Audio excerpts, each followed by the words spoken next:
In this video, I'm going to show you how to get AnyDesk password access by setting or changing the unattended access password step by step. This is really useful if you want to connect to your device remotely without having to approve every session manually.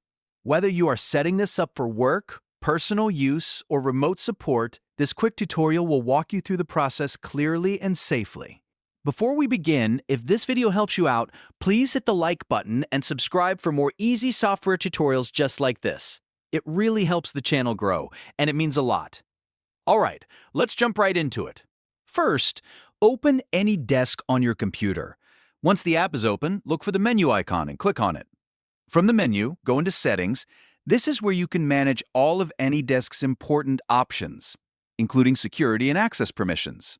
Inside Settings, go to the Access section. This is where AnyDesk lets you control who can connect and how they can access your device. If the section is locked, you may need to click on Unlock first so you can make changes. Now look for the Unattended Access option. This feature is what allows someone to connect to your device even when you are not physically there to accept the request. Under this section, click Set Password. A new password field will appear. Enter a strong password that you want to use for remote access. After that, re-enter the same password in the confirmation box to make sure it matches exactly. Be careful here, because the password will not be saved if the two entries do not match. Next, find the Permission Profile drop-down.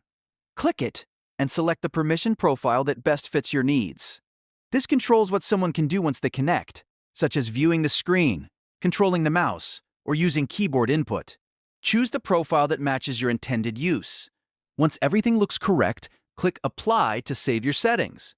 AnyDesk will now store your unattended access password, and your device will be ready for remote connections using that password.